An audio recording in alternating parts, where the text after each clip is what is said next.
Jóvenes, ¿qué tal su semana? ¿Cómo se la pasaron?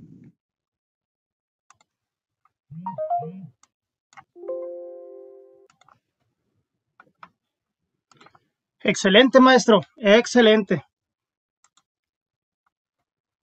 Estuvo bien a gusto la semana, ¿verdad? Esta vez no estuvo ni tan demasiado helada, ni tampoco demasiado calurosa. Creo que estuvo excelente.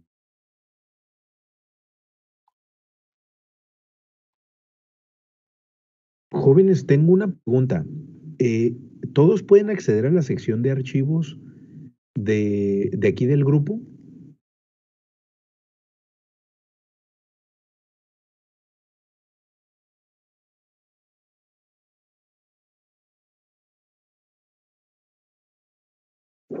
Buenos días, yo sí. Excelente. Bueno, yo sé que ustedes tienen grupo de WhatsApp, entonces, si por ejemplo hay algún compañero que no pueda acceder, igual se le puede compartir a través de ese medio. Jóvenes, una pregunta, ¿tienen alguna duda con respecto a su calificación?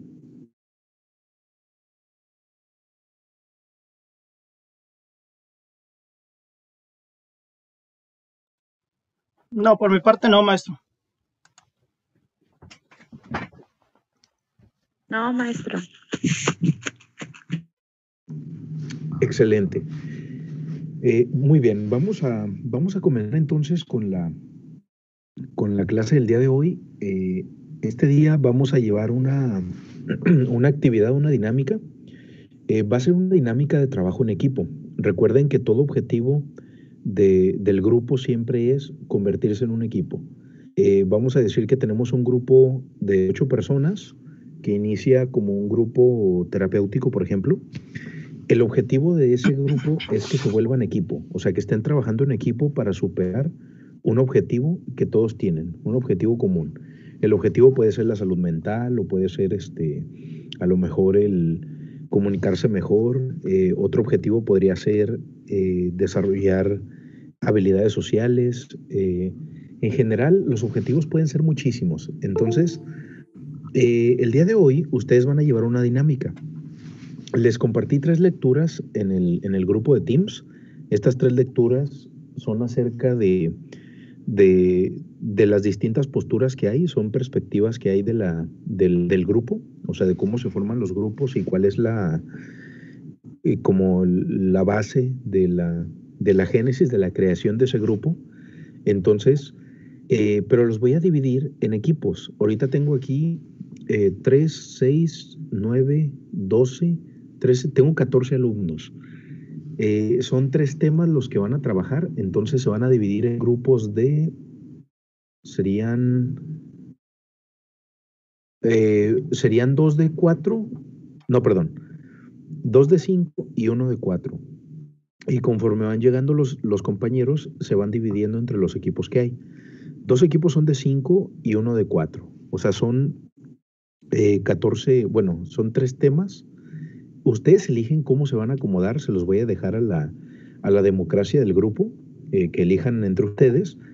Lo que van a hacer es que van a preparar una exposición, o sea, van a tomarse unos 40 minutos, ahorita son las 8:09, entonces los voy a dejar hasta las 8:50 para que ustedes elijan el equipo, para que ustedes elijan el tema, se dividan inmediatamente las hojas que van a exponer y entre todos hagan una presentación lo más rápido que puedan, de manera que el objetivo es terminar antes de las 8, antes de las 9 terminar la exposición para las 9 empezar a exponerlas. Son exposiciones cortas, jóvenes, de 15 minutos, 20 como cuando mucho. ¿Alguna pregunta que tengan?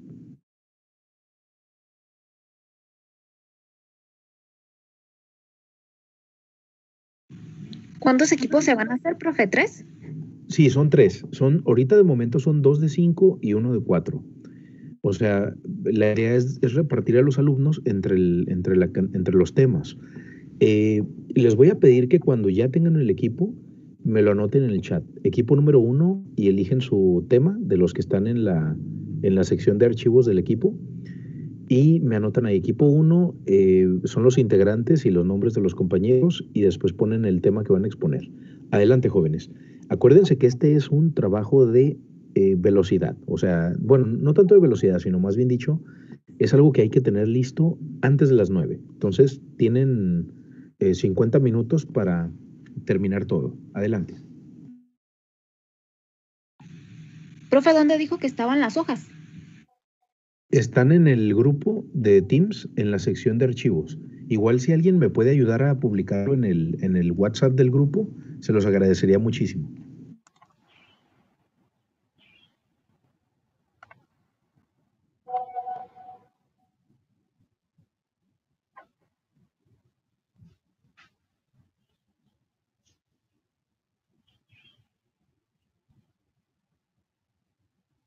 También si alguno de ustedes tiene alguna pregunta con respecto a un tema, con toda confianza, díganmela y yo la contesto.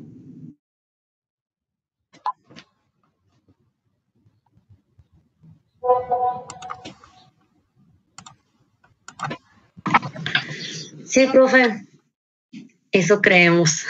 Excelente, adelante. Muy bien, pueden comenzar. Muy bien, gracias. Por nada.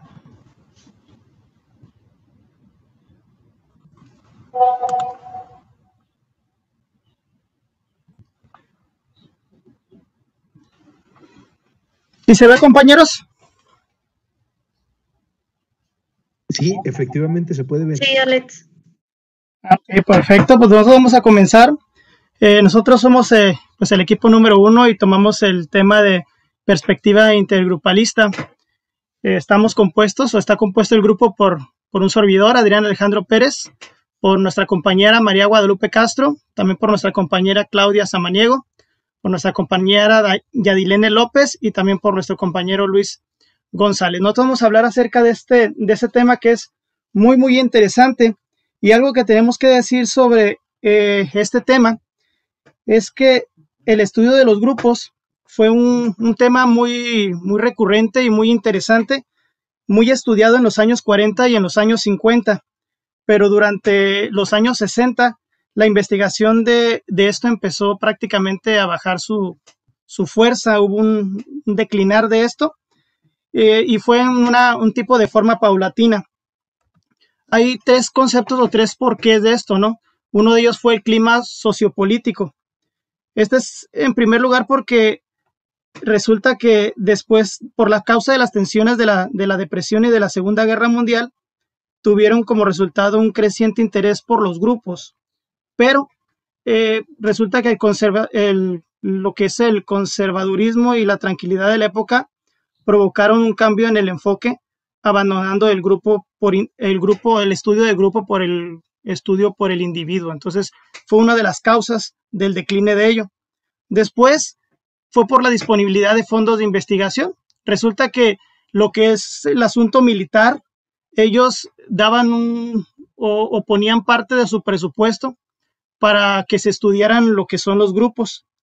Pero lamentablemente ya a finales de los años 60, pues estos temas de grupos no eran muy, muy recurrentes, por lo cual el tratar de meterle dinero a ello no era algo que les llamara mucho la atención, por lo cual pues conseguir financiamiento para el estudio de los grupos no era lo más conveniente, ¿no? Entonces dejaron de hacerlo.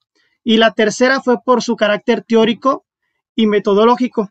Resulta que ya en la época de los 60 hubo un rechazo al conductismo, por lo cual ya no era tampoco tan favorable el estar estudiando ese tipo de situaciones. La investigación grupal ya no era el instrumento, digamos, un tanto llamativo para solucionar los problemas que se tenía en la sociedad. Hubo la integración racial, pero no hubo un boom en esa situación. Y pues el asunto de la guerra de Vietnam demostró que la solidaridad entre los componentes de la milicia no era suficiente para ganar una guerra. Entonces, ya esto trajo una situación que no llamaba la atención para que la gente buscara, o los psicólogos, perdón, buscaran estudiar lo que era el grupo, sino que se fueron más a estudiar lo que era el individuo, tanto por el clima sociopolítico como la falta de disposición de los fondos y también por el carácter teórico y metodológico que existía en la época de los 60. Nosotros podemos resumir todo esto con lo siguiente. Hay 8 puntos que resaltan, ¿no? Como son los siguientes, que es que los individuos eran considerados como el centro de la interacción, comunidades más simples y naturales, que los psicólogos sociales, por su formación teórica, recurrían más a la descomposición de las acciones interpersonales y sociales en segmentos más pequeños e ignoraban las estructuras sociales más amplias. También los psicólogos sociales eran proclives a utilización de explicaciones a partir de un único factor y no recurrían a explicaciones multifactoriales. También era que durante esa época de los 60 existían deficiencias metodológicas y estadísticas que afectaban a la psicología de los grupos. La investigación en grupos se volvió más difícil. Los conceptos sobre la vida de grupos obtenían satisfacciones pequeñas de sus esfuerzos. La investigación se obtiene más ayuda cuando estudia individuos que cuando estudia grupos. Y al final, pues las ayudas a la investigación social, lo que decíamos acerca de lo que es el financiamiento, comenzaron a escasear en los años 60 y el estudio de grupos no compitió bien para conseguirlas. Entonces, ahí hubo un declive bastante fuerte para el estudio de lo que eran los grupos en los años 60. Después vemos que hubo la interrupción de la psicología europea en los grupos. Aquí nosotros podemos destacar algunas situaciones de la psicología social europea. Una de las características de ellos era que la naturaleza social europea se caracterizaba por las señales de identidad, compromiso que el desarrollo de la teoría rechazó y el empirismo como modo de producción científica, y rechazó la metodología como ritual, que se refleja en un intento por integrar las cuestiones metodológicas en las cuestiones teóricas, y rechazó el individualismo, así como por pretender redefinir el carácter de la psicología social como una ciencia sustantiva y distintiva, y fundamentalmente psicológica. Desde sus comienzos, los psicólogos sociales europeos estuvieron en contacto con la psicología social de otros países, como la europea del Este, y mantuvieron posiciones más críticas, aunque menos radicales, que los que mantenían los psicólogos sociales marxistas. Pero los psicólogos europeos estuvieron abiertos a la política y tuvieron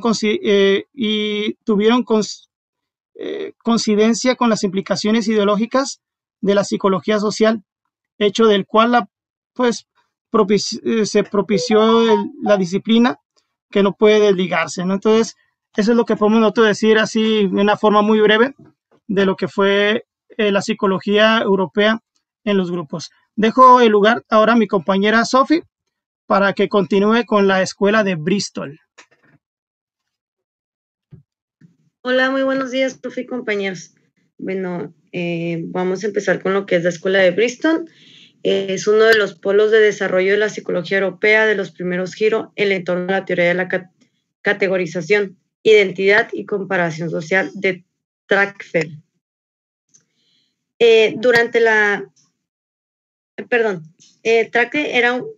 Trakfel era un judío político de nacimiento.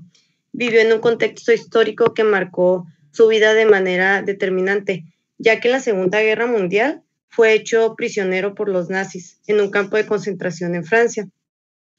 Terminando la guerra, trabajó para la ONU en la rehabilitación de los niños y jóvenes deteriorados por la contienda, y por ello se licenció en psicología en la Inglaterra, donde residió desde 1951 hasta su muerte en 1958.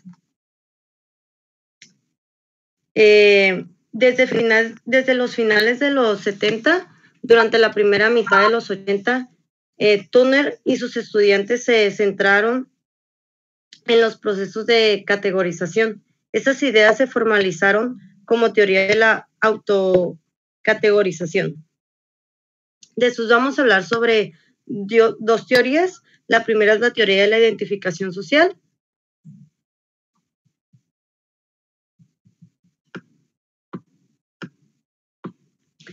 que habla sobre la contribución de Trame a la psicología de los grupos se deriva de sus experimentos intergrupales bajo el paraguas de la paradigma del grupo mínimo. Los resultados obtenidos con el paradigma del grupo mínimo fueron replicados en muchas investigaciones, utilizando diferentes tipos de matrices y de criterios para la categorización de los grupos. Y la siguiente teoría habla sobre la teoría de la autocategorización. No es incompatible con la teoría de la identidad social, sino más bien supone un nuevo componente conceptual, poderoso e importante. Luego, hay un punto importante sobre la perspectiva de la identidad social y la teoría de la autocategorización, que ha generado y está generando aún más una amplia cantidad de investigación empírica. Ha estimulado un análisis específico, hipótesis y enfoques a un amplio rango de áreas diferentes. Vamos a hablar sobre los que son nuevas direcciones empíricas. Algunos de los aspectos más revelantes de esta percepción son 3 puntos importantes, que son la explicación de fenómenos psicosociales importantes, como por ejemplo la discriminación entre grupos. El siguiente punto es la reformulación y descubrimiento del grupo, así como de las relaciones intergrupales. Y por último, la significación de las aportaciones no son solo para la psicología de los grupos, sino para la psicología social en general.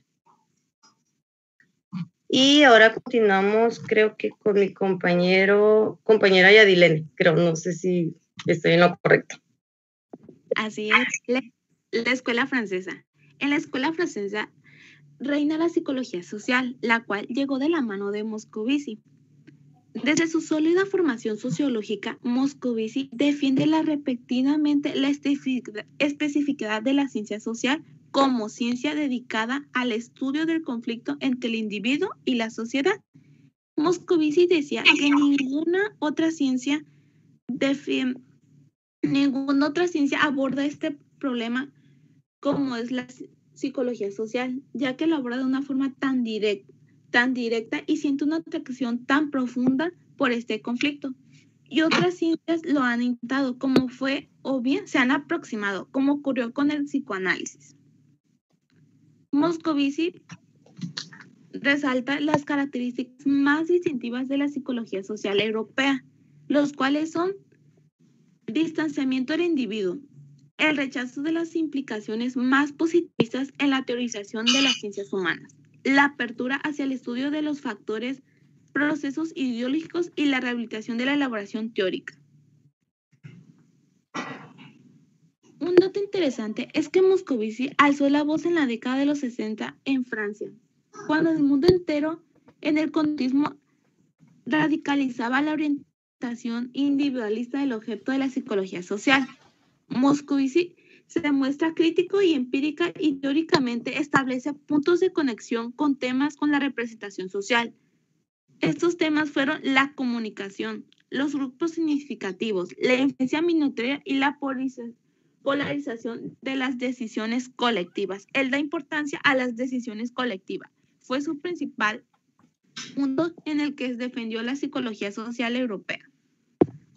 Continuamos con mi compañera Claudia.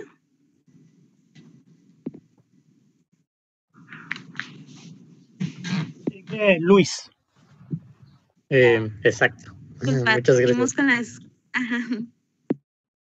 Ok, muy buen día, chicos. Yo voy a hablar de la ginebrina.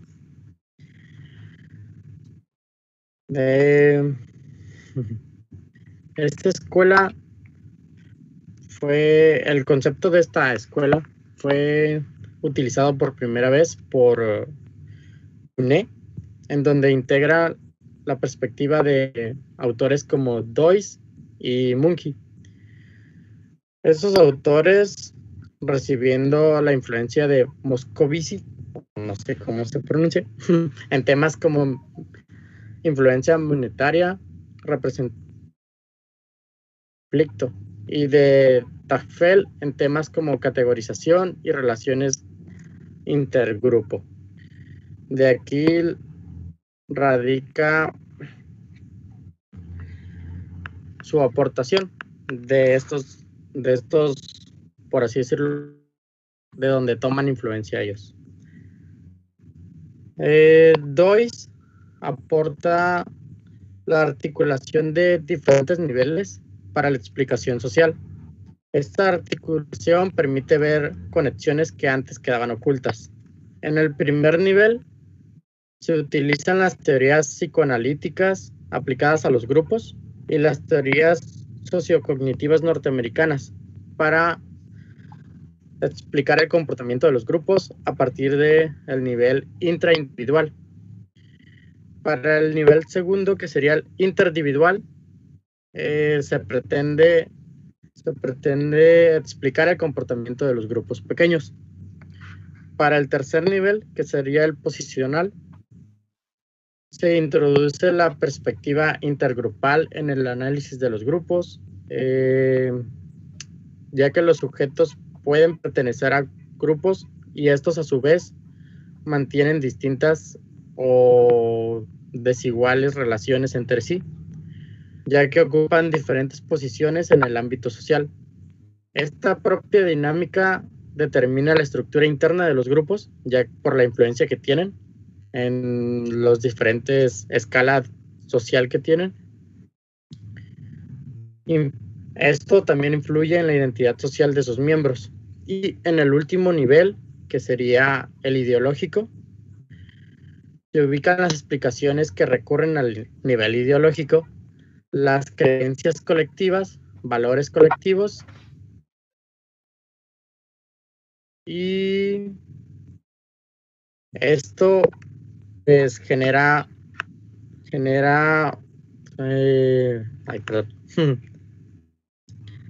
un análisis grupal, de que se resalta mucho la función que tienen las creencias grupales en los grupos.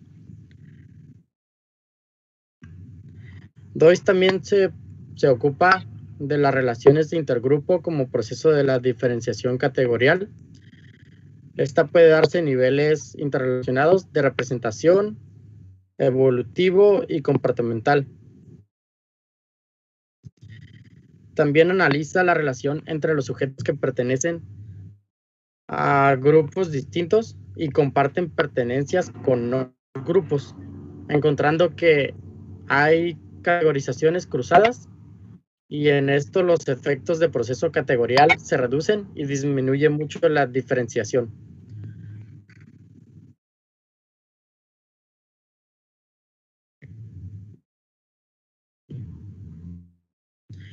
Con respecto a los desarrollos sobre la influencia minoritaria, podemos destacar que los conceptos clave introducidos por Moscovy, como son la negociación, la innovación, la conversión, los desarrolla Mungi. Él extiende la teoría afirmando que el elemento no es requisito suficiente de la influencia minoritaria, ya que las minorías intransigentes suelen provocar efectos de rechazo. En su tesis, afirma que el estilo eficaz no es un estilo rígido, sino uno flexible.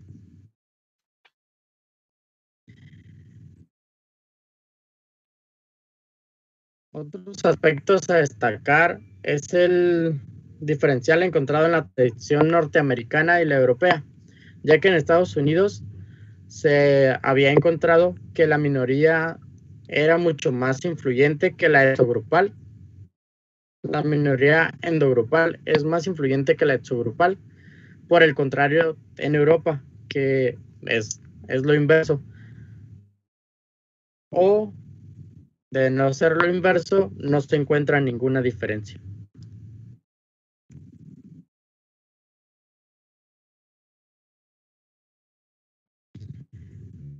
podemos pasar al siguiente tema. Ok, gracias Luis.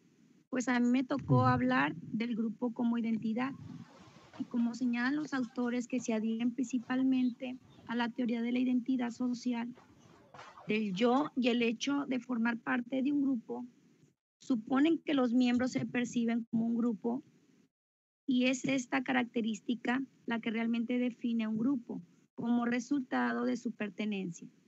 Los individuos desarrollan cierta conciencia colectiva de sí mismos como entidad social diferenciada.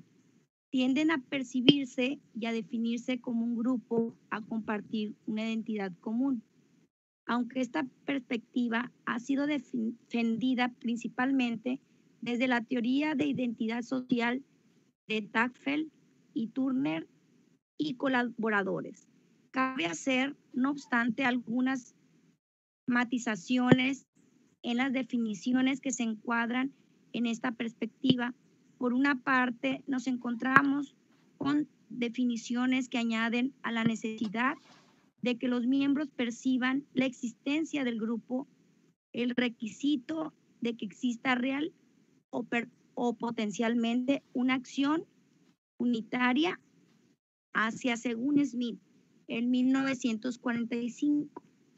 Podemos definir un grupo social como una unidad que consiste en un cierto número de organismos diferenciados que tienen una percepción colectiva de su unidad y que poseen capacidad para actuar, que actúan realmente de un modo unitario frente a su medio ambiente. Es una línea muy similar. Se sitúa, la aportación de Bartal en 1990, que viene a especificar las condiciones necesarias y suficientes para que un determinado colectivo se conviertan en un grupo psicológico. Primero, que los componentes de este colectivo se perciban y definan como miembros del grupo. 2, que exista algún grado de actividad coordinada. 3, que sus integrantes compartan una serie de creencias grupales. Principalmente, las dos primeras condiciones se subsumen en esta tercera, ya que la creencia grupal fundamental es: somos un grupo. Si los individuos no comparten esta creencia, entonces no se considera como miembro del grupo y por lo tanto no podrán desplegar una actividad coordinada.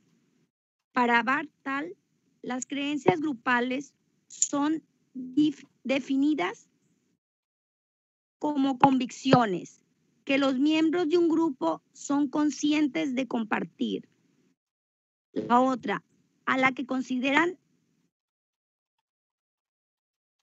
miembros de un grupo son conscientes de compartir, me equivoqué aquí, pertenencia grupal. Aunque el contenido de estas creencias puede ser variado, es compartido por todos, que es lo que realmente importa. La creencia fundamental, somos un grupo, es la que implanta la existencia de un grupo en las mentes de los sujetos, la que sirve de base para la adquisición de creencias grupales adicionales que varían de un grupo. Y pues la creencia fundamental es la que implanta la existencia del grupo y las mentes del sujeto, y las que sirven de base para la adquisición de creencias grupales adicionales que varían de un grupo a otro, pero cuya función es idéntica: definir el carácter único del colectivo de individuos que se consideran a sí mismo un grupo. En suma, estas creencias grupales, por un lado, unen a los miembros de un grupo y por otra, le diferencian de los exogrupos. Muchas gracias. Esta es mi participación y creo que con esto ya terminamos. Correcto, maestro. Con esto terminamos la participación con el equipo número 1. Jóvenes, quiero felicitarlos. Me encantó su presentación, me encantó la imagen que utilizaron. Está excelente. Creo que hicieron un maravilloso trabajo. Los felicito, trabajaron en equipo. Hay unas preguntas que hay que contestar al final. Eh, son las 9:40. Yo creo que alcanzamos con otro equipo y quedaría nada más uno pendiente. Las preguntas que les voy a hacer, jóvenes, tienen que ver con la dinámica grupal, porque ustedes ahorita formaron un grupo que trabajó más bien como un equipo. Acuérdense que ese siempre es el objetivo, que el grupo se convierta en un equipo. Entonces, en caso de que no termináramos hoy, las preguntas las contestan para la siguiente semana. Jóvenes, alguien que tenga una pregunta para sus compañeros antes de pasar con el siguiente equipo.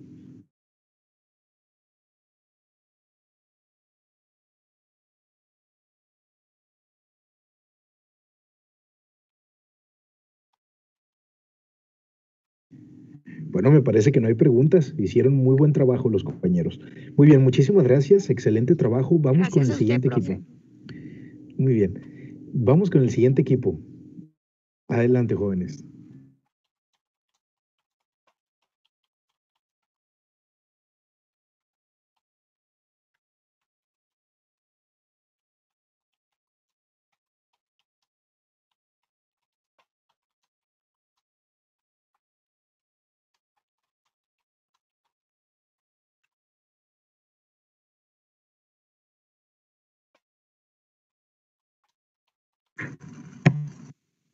En un momento, profe, nada más voy a cargar la diapositiva. Claro que sí.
Chicas, según yo ya la estoy presentando, pero no sé si se vea. ¿Podrían ayudarme en eso? Sí, se mira.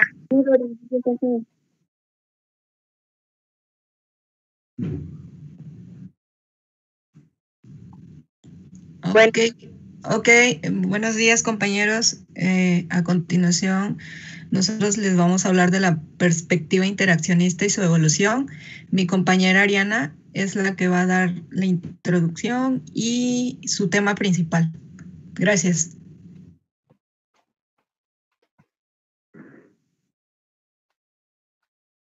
Bueno, a nosotros nos tocó el capítulo 3, es de la perspectiva interaccionista y su evolución. Y voy a dar la introducción. La dinámica de grupo fue el resultado de muchos avances ocurridos en un periodo de varios años y en varias disciplinas y profesiones diferentes. La dinámica de grupo como fruto de convergencia de varias proyecciones de las ciencias sociales y como mayor amplitud, como producto de la sociedad particular en la que surgió, lo cual con ello ocurrió muchos conflictos en Estados Unidos. Los conflictos sociales se hicieron por medio de pandillas y lo cual afectó mucho a las familias. Y se preocuparon mucho los científicos sociales por los nuevos grupos, pues la depresión terminó con el sentido de la confianza y con el individualismo que dominó la sociedad americana durante los años 20. Por lo tanto, fue importante el desarrollo de técnicas de investigación que pudiera aplicarse a la investigación de grupos, los cuales fueron 3 opciones de Carwin, no sé pronunciarlo, y de Sander. Los triunfos metodológicos que contribuyeron al estudio de los grupos fueron 3. El primero fue experimentos sobre la conducta individual dentro de los grupos. Y dice, anteriormente nos hemos referido a los trabajos de Apple que no solo mostraban la posibilidad de realizar experimentos sobre las influencias de grupos en la conducta individual, sino también desarrollan técnicas aún en uso. Otra línea de investigación íntimamente relacionada con lo anterior, comparada a la ejecución de individuos y grupos, son los trabajos de Gordon en 1924 y Watson en 1928 y Chow en 1932. Plantearon qué hace mejor el trabajo, los grupos o los individuos. Resultó que no se podía contestar a esa pregunta sin especificar más las condiciones, aunque se aprendió mucho de buscar las respuestas. El 2 es la observación controlada de la interacción social. Los primeros intentos serios de refinar los métodos de observación los encontramos hacia 1930 en el campo de la psicología infantil. También se desarrollaron métodos para obtener muestras de interacciones en un grupo grande por largos periodos de tiempo, mediante la observación y con el cuidado de entrenamiento de los observadores, que obtuvieron datos cuantitativos fiables. Y el tercero fue el desarrollo de la técnica sociométrica, uno de los recursos más comúnmente utilizados para obtener información de los miembros de grupos. Fue la técnica sociométrica inventada por Moreno en 1934, aunque nos ocuparemos más adelante de la figura de Moreno. Indicar aquí las técnicas sociométricas proporcionadas datos científicos sobre patrones y atracción al rechazo existentes en un grupo.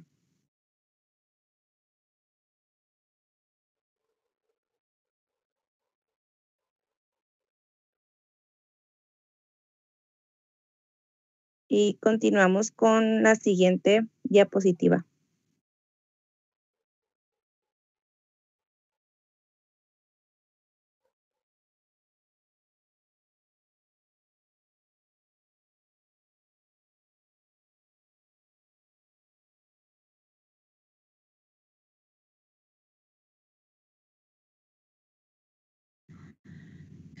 Sí, adelante, Karina. Ok, buenos días. Bueno, a mí me tocó hablar sobre las orientaciones teóricas. En los años 20, la psicología de los grupos se encontraba en un callejón sin salida. En 1935, autores como Sheriff Lewin y Ash proporcionaron una salida. Estos autores compartieron un enfoque gestálico. Decían que el todo es mayor o diferente que la suma de sus partes, ya que el grupo como sistema organizado genera propiedades de un nivel superior o distinto a las que poseen por sí mismos los elementos que lo componen. Y también decían que las relaciones de los individuos ante los estímulos son función del mundo en que los perciben. Estas aportaciones de estos autores definieron la noción aplicada a los grupos en una época que era denominada por el conductismo y el individualismo en Estados Unidos. Decían que el interaccionismo fue la primera gran innovación que enriqueció la tradición de la psicología social en los grupos. Ahora bien, lo que comentaba mi compañera Ariana sobre la orientación sociométrica, Jacob Levi Moreno, quien fue el padre fundador de la psicología de los grupos, es el primer autor que se ocupa fundamentalmente y con amplitud de los grupos humanos como objeto de su trabajo. Él abarca 3 grupos de estudio sistemático, que son el teórico, el metodológico y el aplicado. Levi Moreno trabajaba con grupos ya sea de niños, de prostitutas, de refugiados de guerra o de intelectuales. Él introducía técnicas teatrales de improvisación y de discusión. En 1930 trató de manejar el clima social de la prisión de Sing aplicando la técnica sociométrica, al igual que la creación de pequeñas colectividades agrícolas. Esto lo hacía para enfrentar crisis económicas y obtenía buenos resultados que eran notables. En 1932, con la ayuda de Helen Jewins, aplicó por primera vez la sociometría de forma sistémica. Así logró apaciguar el clima tenso que reinaba en la institución que él creó, que es un centro de rehabilitación para chicas jóvenes que eran delincuentes. Moreno creó el nacimiento de la sociometría. Esta orientación trata de estudiar las reacciones humanas en cuanto tienen un carácter social o independiente. Utilizaba la media, que esta es una técnica matemática. También dice que la psicología de grupos que es un concepto en la sociometría. Moreno definió con el término socionomía el sistema de las leyes sociales, las cuales dividió en 3 ramas, que es la sociodinámica, la sociometría y la sociatría. La sociodinámica es la ciencia que estudia la estructura de los grupos sociales, de los grupos aislados y de las asociaciones de grupos. La sociometría se ocupa de medir las relaciones interpersonales y la sociatría es la ciencia de la curación del sistema social. El elemento básico en estas ciencias es que el átomo social, que sería análogo a cada uno de los elementos, y la tabla periódica del elemento químico. Y por mi parte es todo.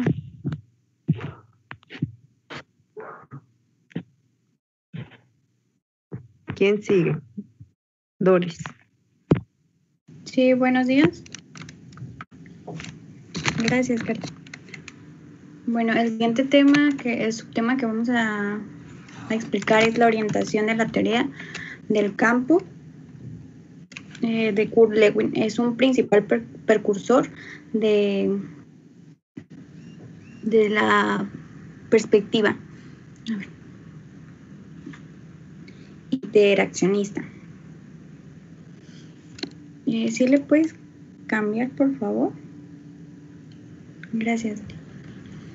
Aquí vamos a hablar un poco de la biografía de Kurt Lewin, quien nació en 1890 y pues falleció, según los datos, en 1947 en la ciudad de Magnolio. Lewin comenzó la universidad como estudiante de medicina en Freiburg y Múnich. Se interesó por la filosofía.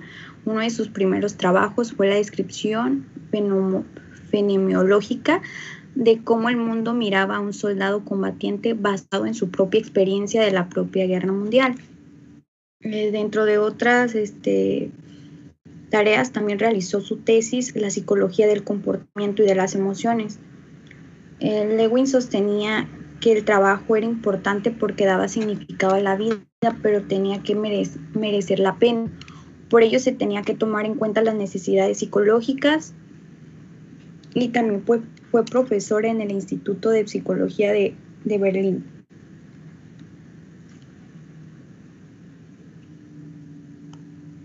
Lewin, es una diapositiva, disculpe, la voy a volver a explicar. Sostenía que el trabajo era importante porque daba significado a la vida, pero tenía que merecer la pena. Para ello se tenía que tomar en cuenta las necesidades psicológicas y también fue profesor en el Instituto de Psicología de Berlín. Él primero se empezó a interesar por el individuo, por el comportamiento individual de cada persona, pero después él fue realizando experimentos. Él tenía como un gran campo de trabajo con los experimentos, ya que a él le gustaba, más que nada con lo que leí, la observación dentro de las masas.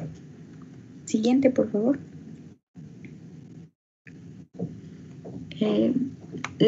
Aquí vamos a explicar uno de los experimentos que él realizó, que según él observaba a un empleado de la cafetería. Él observó que podía cumplir con un amplio pedido, pero no podía recordarlo cuando le pedía que lo repitiese después de haber pagado la cuenta. Esto lo llevó a realizar un experimento junto con una científica, Bluma, que tenía como concepto para comprender el contexto de las metas, que es lo que provoca un estado de tensión psicológica que no se libera hasta que es alcanzado. Pues aquí observaron que las personas, hasta que no realizamos o que no damos por finalizada un trabajo, una actividad o algo, si lo dejamos a media, nosotros nos frustramos, tenemos esas conductas negativas.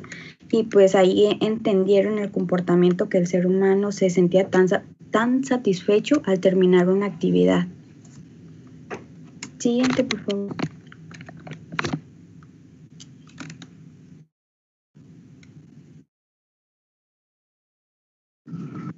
En Estados Unidos fue profesor en Stanford, California, Cornell, Nueva York, y más tarde, en 1935, en la Universidad de Iowa, encargándose del Instituto de Investigación sobre el Comportamiento del Niño. Pues él en este año y durante este proceso de estudio, pues él se enfocó mucho en el comportamiento del niño. Como antes mencionado, lo había dicho, que él se enfocó en el comportamiento individual de cada persona, pero en este caso él decidió o concluyó que iba a iniciar con el comportamiento del niño. Y fue hasta 1939, en este periodo, cuando se entregó casi por completo al campo de la psicología de los grupos. En esta se basó en la creciente preocupación de los problemas sociales que era general en los años 30. Abarcaba problemas como el racismo, el antisemitismo y la agresión, pues estos problemas aún siguen actualmente afectando a nuestra sociedad, pero fue en este año donde él decidió enfocarse a estudiar estos problemas sociales, cómo actuaban las personas en grupos conforme a estos problemas. Un tercer factor que contribuyó al cambio de la perspectiva de Lewin fue la relación con sus alumnos. Pues como había mencionado, él fue un profesor de la universidad y él ahí también utilizaba mucho el método de la observación para poder realizar sus experimentos.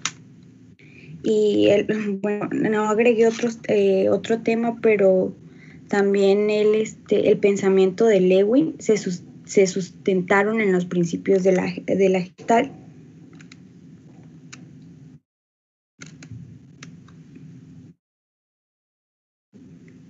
Según la Gestalt, él nos explica que nace oponiéndose a dos tendencias básicas de la psicología de su tiempo y que él las ordenó en primer lugar y en segundo lugar. En primer lugar tenemos que la Gestalt reivindicaba una concepción holística de la naturaleza, el comportamiento y los hechos reales forman un todo indisociable y como tales hay que tratarlos. En el segundo lugar, la Gestalt, frente a una concepción mecánica, reivindica la naturaleza dinámica de los procesos psicológicos. O sea, el pensamiento mecánico considera a la persona como un sistema pasivo gobernado por las restricciones que impone su medio ambiente en cada momento determinado.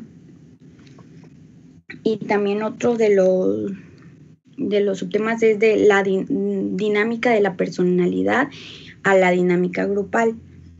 Pues él le dio un significado, la significación histórica de la teoría del campo, pues es uno de los libros que también él estuvo ahí dentro de esta historia de la teoría del campo. Para la psicología de los grupos radica en su definición gestáltica de los grupos que posibilitó en que estos fueran considerados como unidad de análisis básicas y el impulso que dio la utilización de experimentación en psicología social.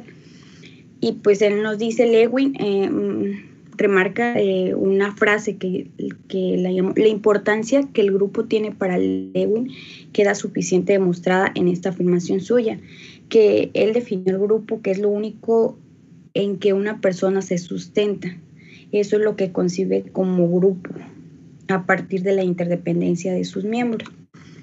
Pues en conclusión, pues aquí el principal precursor de la psicología de los grupos, o el que primero empezó a hacer dentro de sus experimentos, que es lo que más se basaba, y uno de los también fue la observación, pues fue Kurt Lewin. Bueno, eso fue todo y le cedo la palabra a mi compañera Doris. Jóvenes, se nos fue el tiempo, se va bien rápido. Mi intención no es abarcarles tiempo de su asignatura que tienen después de esta, y aparte me toca trabajar con otro grupo. Nos vamos a quedar aquí en la diapositiva número 7. Nuevamente quiero felicitar al grupo, están haciendo un muy buen trabajo. La siguiente clase les agradecería al siguiente compañero que le toque exponer hacer como un muy breve resumen nada más de lo que vimos hasta la diapositiva 7 para poder continuar la siguiente clase. Jóvenes, que tengan ustedes una maravillosa tarde, una maravillosa semana. Igual estamos en contacto durante la semana. Quiero felicitar a los jóvenes que han expuesto porque puedo ver para los jóvenes con los que ya había trabajado el avance. O sea, puedo notar cómo están avanzando cada cuatrimestre. Las presentaciones se ven cada vez más profesionales. Muy bien, jóvenes, un honor trabajar con ustedes el día de hoy. Profe. Adelante. Me voy a comunicar al ratito con usted para ver si puedo sacar una cita. Claro que sí. Por supuesto, Claudia. Sí, mi número es mira, déjame te lo anoto aquí. Mándeme un mensajito por Teams, porfis, claro profe, que sí. ya lo tengo y ahí ya me queda registrado, porfa. Ándale, claro que sí. Que tengas una excelente tarde. Profe, un abrazo. Igualmente, que pasen muy buena tarde, jóvenes. Gracias, maestro. Buena tarde.